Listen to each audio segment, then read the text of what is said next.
Hello, welcome again to the episode in the Let PO Prosper series. My name is Dr. Vance Ginn. I hope you're having a prosperous day. Well, today I'm going to be delighted to be on another show. This was with Alex Meister of Bitcoin Meister. He's got a great live YouTube episode that he does periodically, and he's just bringing it back. And I was on with him, Alex Meister, along with Andy Hoffman and Sir Ulrich. We had a great discussion about financial crisis, Argentina, hope. Is there hope there? Google antitrust and more, and really talked a lot about Bitcoin, cryptocurrencies, things of that nature, but also the need for competition with the dollar, like something like Bitcoin or something else, or gold, something along those lines, because of the financial situation that we're in the United States because of excess government spending. So I was able to have a good conversation about fiscal and monetary policy. I noted some of my skepticism about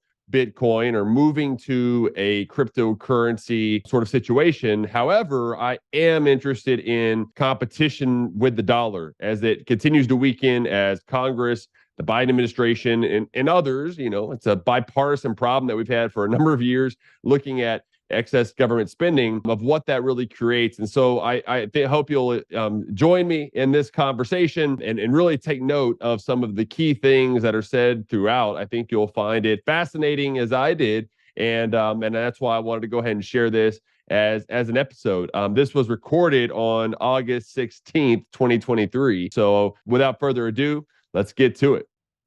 Welcome to This Week in Bitcoin and Beyond. Oh yeah, we got some libertarian subjects to talk about today. All right, is August the 16th, 2023. Dr. Vance Ginn is making his debut on the This Week in Bitcoin show. Now, there's a couple of you that you don't know who Dr. Vance Ginn is because you are in this Bitcoin bubble, okay? Everything you hear about Bitcoin is either in the crypto land, the Bitcoin land, whatever. You got to expand your mind. So I got a guy in here. He's going to tell you things that maybe you never heard about Bitcoin before. Maybe he's going to say some nice things about gold. I'm not exactly sure. But this dude has been around the block. I have been paying attention to him, and I really like I love his show, his YouTube show. He's got people talking about free banking. I mean, all sorts of interesting things. Adam, it's a pleasure to be with you. I mean, I guess I am a radical, so let's keep it going. What was your time like that year in the Trump administration? It was a wild year, Adam. I mean, I went there June 2019, basically left in June 2020, so it was May of 2020, and helped write the president's last budget, went through all these different areas. So basically, I was the chief economist for the Office of Management and Budget. So I was in the Eisenhower Executive Office, building right next to the White House. I could go in the West Wing anytime and do that sort of thing. My main job was to help come up with the economic assumptions that go in the president's budget to determine the next 10-year window of what GDP was going to be, interest rates, inflation. Like, I had a whole team that would look at this sort of thing. And then the second part of that year, though, was when COVID hit. And then I found myself in the Situation Room. And as someone who is a first-generation college student, waiting on to get a PhD in economics, I went to homeschool from 7th grade through 12th grade. Being in the Situation Room in the White House was an extraordinary thing. And unfortunately, it was during a time where I'd rather not have been there, and talking about what's this going to do to the economy with the shutdowns and everything. And I was basically like, look, this is going to be terrible. We can't shut things down. The government should not be in that sort of a role. And so shortly thereafter, I moved back to Texas, where I grew up and everything, and back to some sense of freedom compared to what was happening up there. So did you leave because of the policies? Did you start to think this is getting ridiculous, or is that the reason, or was it other reasons? Or Yeah, there was part of that. I definitely with the policy part of it, and then also my family lived in Texas, and so we wanted to get back to what everybody was doing here. This is where we're from, near Austin. I grew up in Houston, but now we're in Round Rock. I try not to claim the People's Republic of Austin. They have a lot of bad policies that are going on there, but there's a lot of good things in Austin too. But yeah, it was a combination though, Adam, of like the policy direction, you just feeling frustrated about the direction of where things were going, but also wanting to get back home to, family. Now your basic premise, what you talk about at the think tank now, and you can correct me if I'm wrong here, at the state level, we need to, cut spending at the budget. This is a simple thing, and the federal people can learn from us. Yeah. But it's obviously easier to do it at a local level. Did you get frustrated at being in the center, being at the federal level? And did you compromise a little bit by being at the federal level? Do you like being at the state level a little bit more? Do you believe in that decentralization aspect of true federalism? Yeah, I think federalism is important. We need this laboratory of competition to see what works and what doesn't work. And, that's why I started my own thing. I have Ginn Economic Consulting now that I started last October. It left the Texas Public Policy Foundation, which I've been there off and on for 10 years. Now I work with other think tanks like the Pelican Institute in Louisiana, Americans for Tax Reform in D.C., and several others that are out there. Texas Fiscal Responsibility is another one, and really focus in on spending restraint. And we need spending limits. We need to lower taxes as much as possible. But look, government spending is the ultimate burden of government. And because if you don't spend it, you don't need to tax it. And if you don't spend it, you can't regulate it. We can't have a bureaucracy and everything else. And so we really got to focus in on government spending. So when I was at the federal level, we were trying to find cuts. We found $4.6 trillion in cuts over a decade. Now, that's compared with baseline growth, so not actual cuts like I would like and probably we would like for the overall budget. But at least we were trying to rein in government spending. And then, of course, as we know, is what happened after COVID is all that went out the window. I mean, not that Congress is going to listen to the president's budget anyway, but because, their incentives are such to keep giving handouts, right? Increase government spending, and at the same time, cut taxes. I'm not a supply side economist either that says that tax cuts just pay for themselves. You've really got to have spending restraint at the end of the day as well. There will be growth, right, from the incentives that change when you cut taxes, but you really got to have government spending restraint at the same time. So no, I did find it frustrating. I think it is easier to do at the state and local level, but there's still a lot of work that needs to be done there as well. And ultimately, when we're looking at $33 trillion in national debt, $1 trillion a year just on net interest payments on the debt alone, $2 trillion a year, and for the foreseeable future in deficits, about half of that is just coming from net interest payments. This is unsustainable. It's insolvency. And it's one of the reasons why I think we need to be looking at things like Bitcoin and other sort of cryptos that are out there. So I think all this starts to come together. Not other cryptos. Okay. Bitcoin. Okay. All right. Here we go.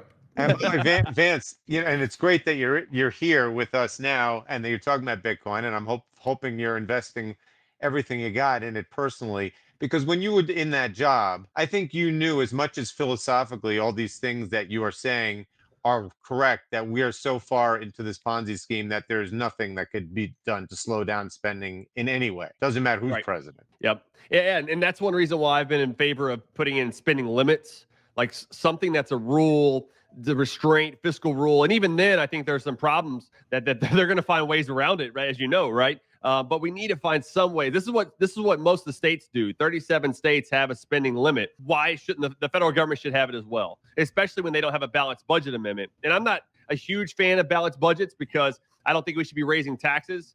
That actually is counter to balancing a budget because then you slow the economy and everything else. We've really got to focus in on government spending, and that's led by a lot of our fiat currency system that we have today, unfortunately. Well, now you've seen it at the federal level go completely get out of the control with the virus spending. I mean, no one could have dreamed of that.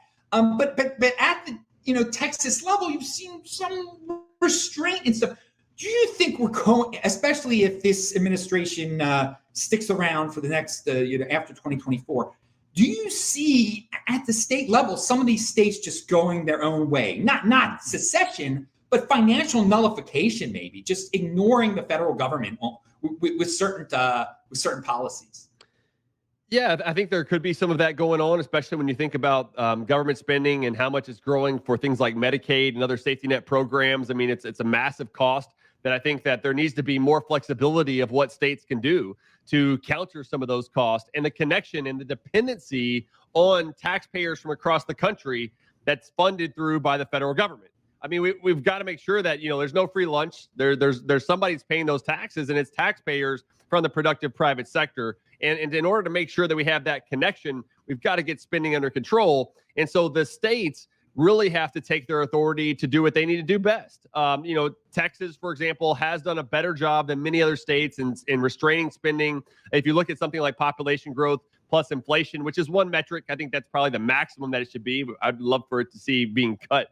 Spending being cut entirely. But Texas has done a pretty good job of staying within that sort of metric over time, kind of like Colorado's taxpayer bill of rights, and a couple of other states as well. But most states have not. When you think about places like California, Colorado, I know, Andy, you said you're in Colorado. I mean, they've actually done a pretty good job. We could always be doing better, but they've done a pretty good job. And you got most of the other states up in the Northeast that have not done a good job spending. And so this brings about a good opportunity for people to move with their feet, right? And we've seen that. We've seen the competition where places like California and New York, where are they moving? They're moving to places like Texas and Florida and Tennessee, which happen to not have a personal income tax, which I think is really important. Those are 3 of the 7 states in the country that don't have a personal income tax, which I think is really important there.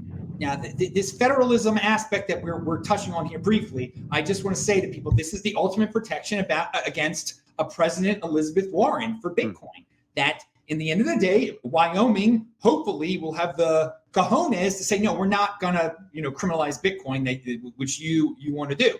And it is still very possible. So I'm very encouraged in any state when I see guys like Dr. Vance Ginn, working on a state level, doing involved in economic policies that I very much support, that are not going with the flow of what the mainstream federal lovers are saying. Now, Adam, before the panel members are going to have lots of questions here. And I encourage everybody in the super chat to do a super chat to ask questions, because we got a unique guy who's seen the inside of things over there. And remember, link to below is the Tonebase Las Vegas event, December code Meister 8. You get a discount. Just read the notes section, people.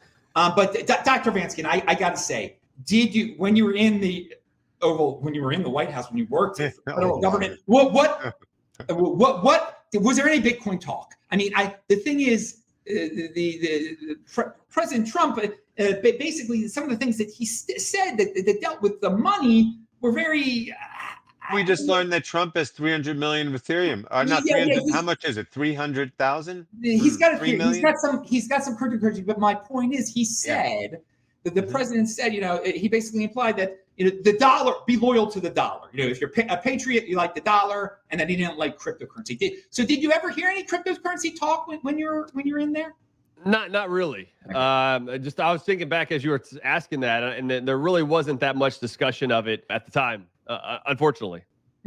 Of course. I wouldn't think so. I just thought he spoke off the cuff right there. Dr. Larry White, we talked a lot about free banking and his new book, Better Money, which he's I don't know. I guess he's kind of not a critic, but maybe someone who's cautious about Bitcoin and other things. So it was a good discussion that we had on the Let People Prosper show just a couple months ago. Yes. So that show actually was like the fire. I was like, I got to get Dr. Vance Ginn on this show, because he was not against Bitcoin, right? But he was just like, let people, if people want gold, if people want Bitcoin, let them do what they're going to do. Now he actually said some good things about Bitcoin, and then he said one bad thing or something like that. So what is your take on Bitcoin?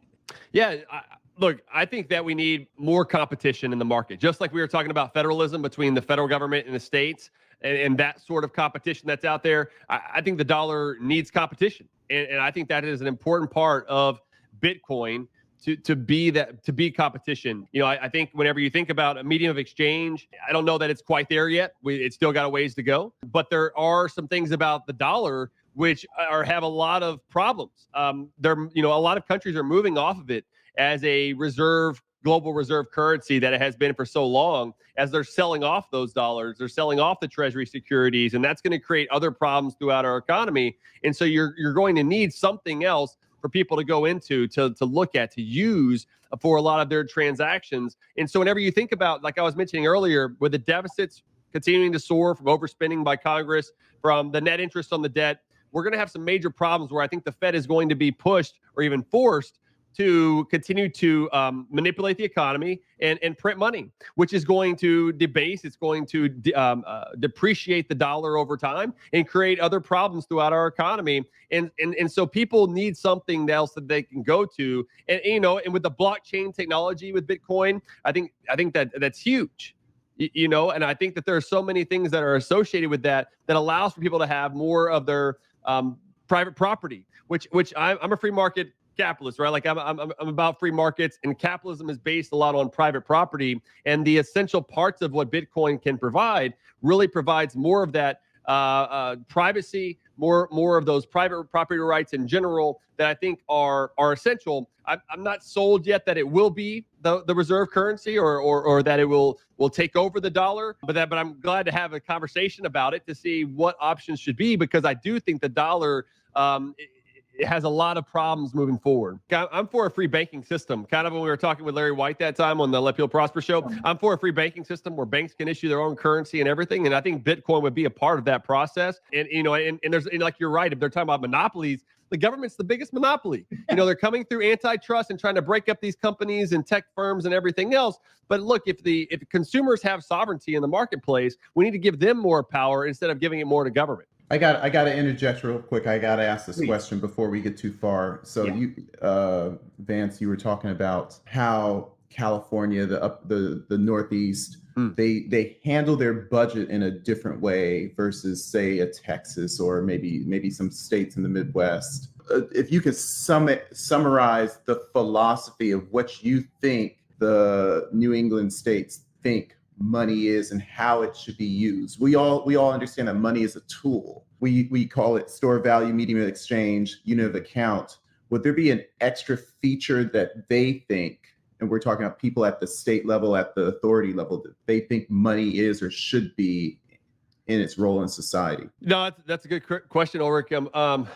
I think whenever you drill into it, I don't know. So if you look at it, reminds me of some of the things that you were talking there about, like Elizabeth Warren, Bernie Sanders, the MMT, modern monetary theory, right? Where in their views, money doesn't really matter too much. It's really about getting the outcomes that they want. And then they go back from there to come up with their philosophy or their theories of how they get to that point. And so I don't know that they have a great value of money or really understand how much of it is an exchange that it is. And whenever you take a step back, this is what I talk quite a bit about, is the amount of trust that it takes with that money. Because each one of those exchanges that takes place in the marketplace, which are just institutions, it brings about a lot of trust.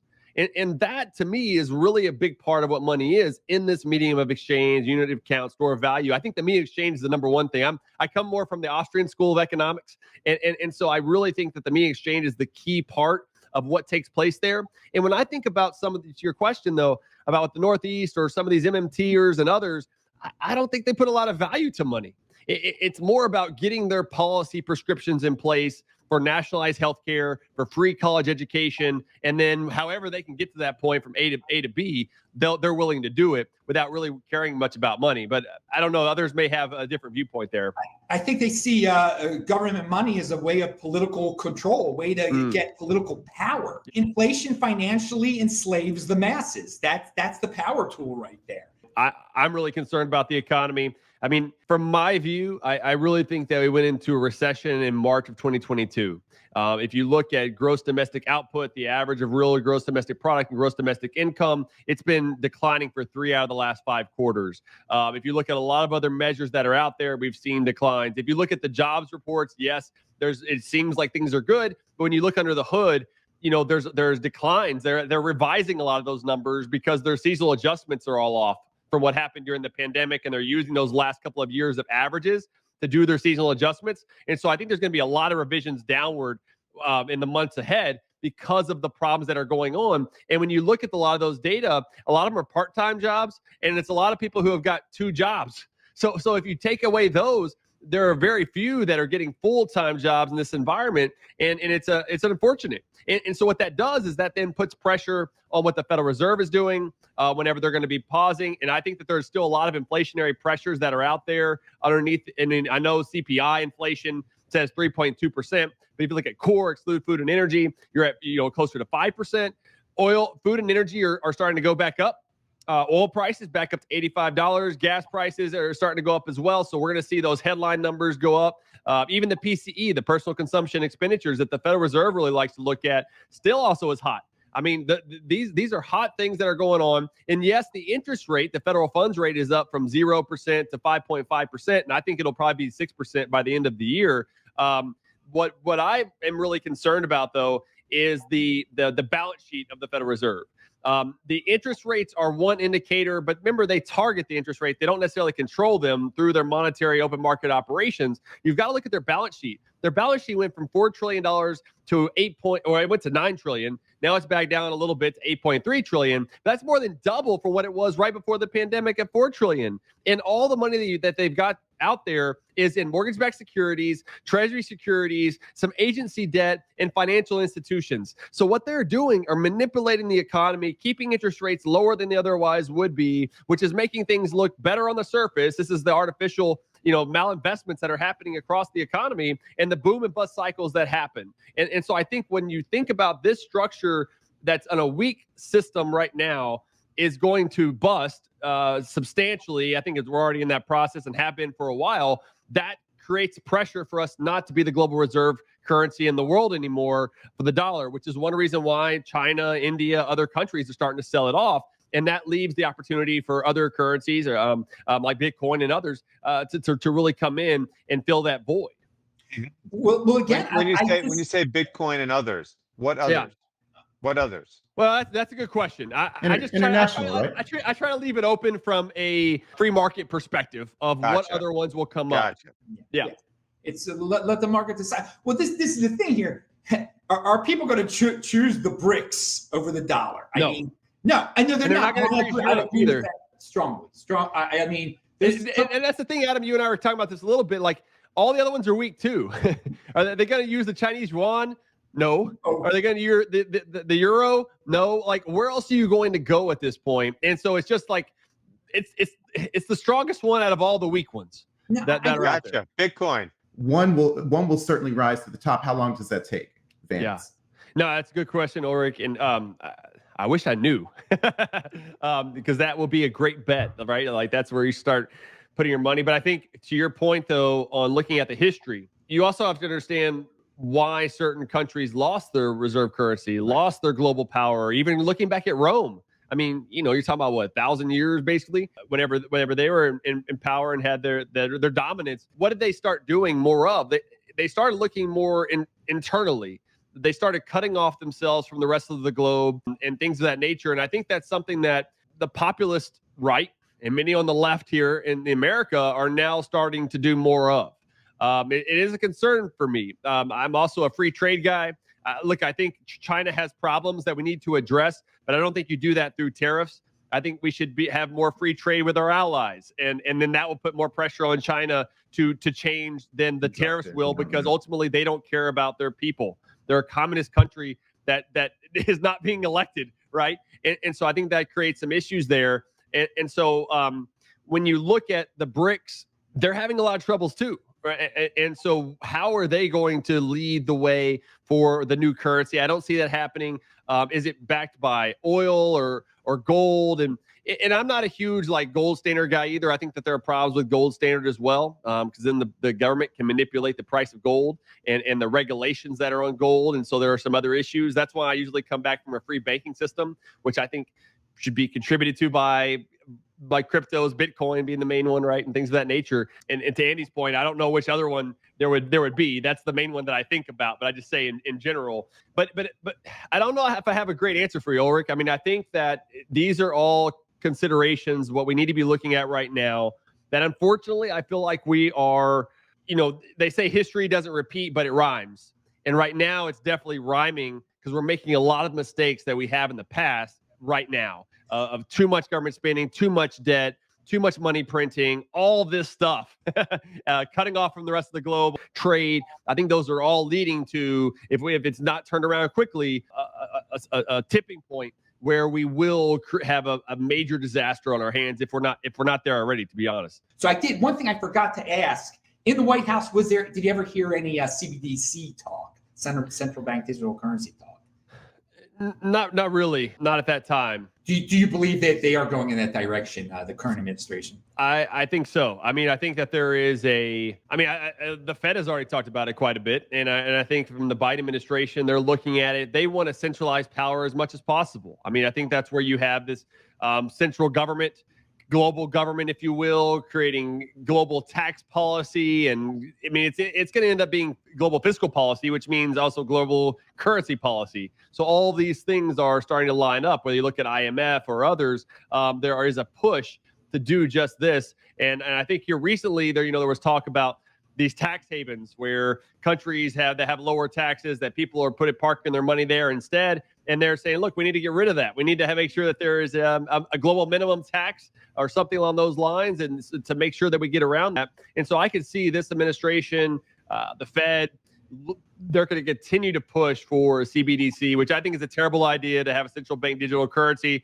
Look how much they've ruined the dollar. Why would we give them access to something else like this? I think given the state of our economy, the state of just society in general, there's so much tension that's going on in America that this could happen here soon. When I was looking at the New York Times, their article a couple of days ago said far-right libertarian wins Argentina's presidential primary. Javier Milei, who wants to abolish the central bank, yes, and adopt the U.S. dollar as Argentina's currency, is now the front runner in the fall general election. And as Ulrich was talking about that, you think about what's happening there. It says the peso has plummeted in value. Annual inflation has surpassed 115%. Nearly 40% of the population, 4 out of 10, is impoverished. And the country is struggling to repay its $44 billion debt to the IMF.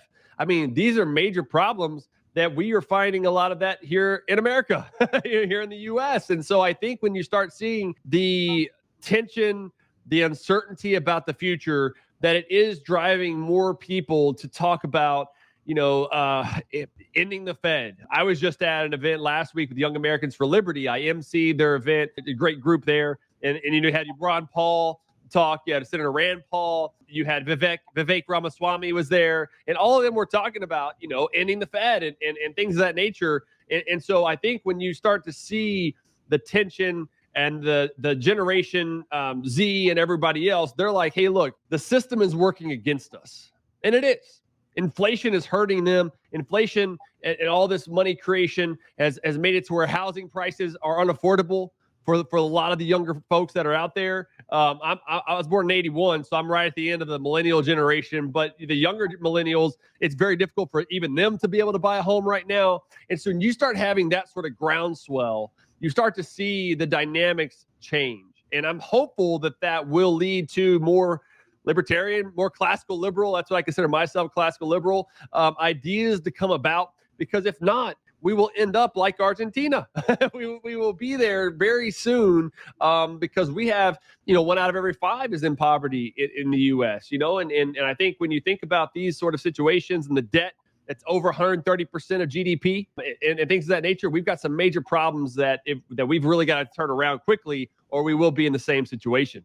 You mentioned Vivek. He's a Bitcoin fan also. After hearing him speak, and I've heard him speak at the Bitcoin conference in Miami, do you think if he became president, he would actually implement these financial so-called radical policies that he has spoken about quite confidently? It's good that he's at least talking about it, and I'm hopeful that he puts the right people in place that will make those changes. That's one thing I did find out, going back to the White House, the president has a lot of power and there's a lot of things they could change and talk about, but really it's about who they have in those positions. You may agree or disagree with Trump in general, but I think there were a lot of good people in a lot of places across the government. Maybe there could have been better in certain places for sure, but I think that let's see who he puts in place by hopefully replacing Jerome Powell or who FTC I think will be important. Who's going to be there?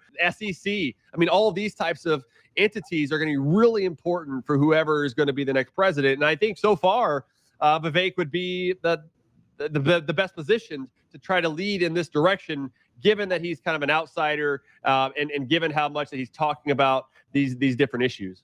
Did you get to speak to him one-on-one by any chance? I did. Yeah. No, I did talk to Vivek some, and we had a good discussion. He's a lively guy. He's really good to talk to and everything else. I think, he's got good opportunity right now to continue to message these things. We'll see what happens during the primaries and everything else. But I'm glad he's there to shake things up. Real quick, Vance, you had a tweet that I really liked. You talked about the Google antitrust case. I think the government is still going after Google, although they can't go as much as. I mean, this is populism gone wild. You talked about private property and capitalism. That is the foundation of capitalism.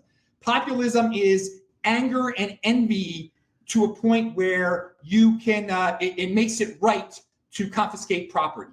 And that's what I feel antitrust law is all about. Getting the people excited to a point and scapegoating where it's okay to confiscate a corporation's a private property because you classify them as so-called monopoly, even though they're real competitors. So this continues. So I want to know if you had anything else to say about that. No, that's right, Adam. And for the audience, I'd like to go check out on Pelican Institute, so pelicanpolicy.org. I wrote this paper, Antitrust and Enforcement, Letting Markets Work Without Empowering Government. It was with Ted Belima.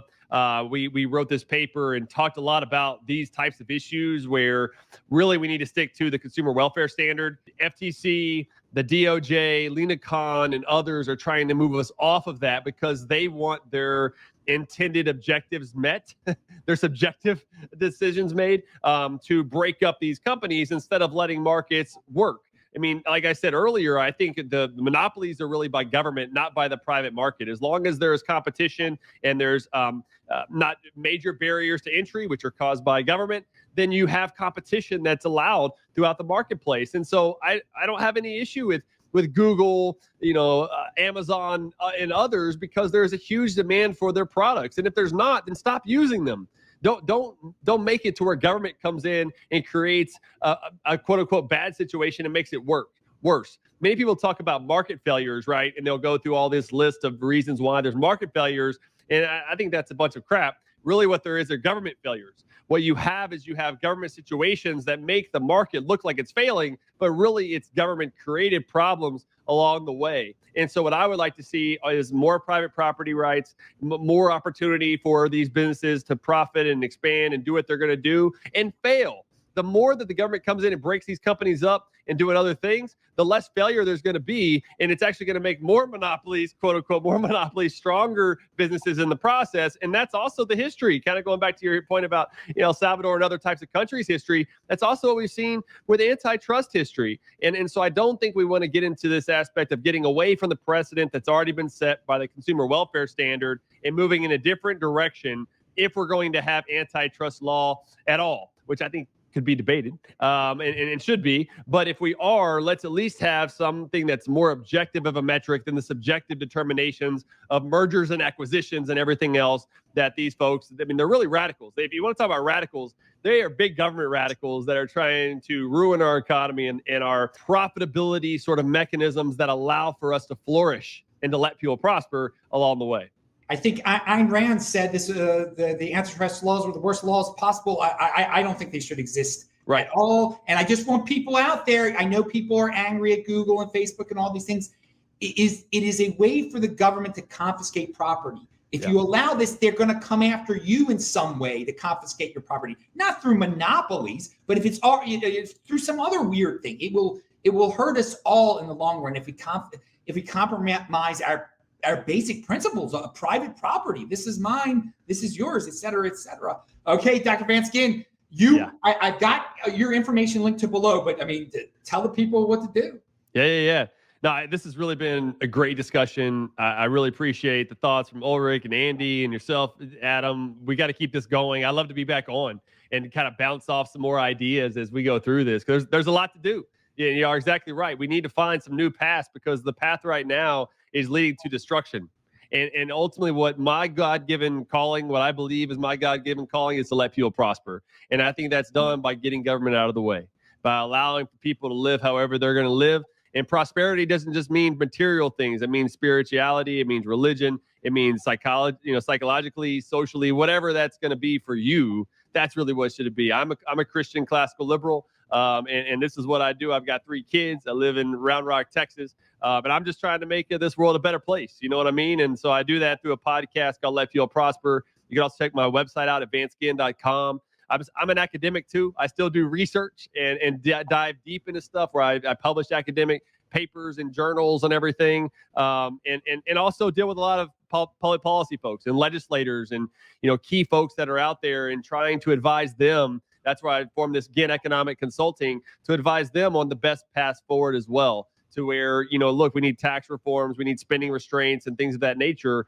And ultimately, money is going to be a big part of that. And no matter what. And so we've got a lot to do, but really appreciate the opportunity to be on the show today. And I look forward to other things in the future, maybe having y'all on my show and talking about that as well.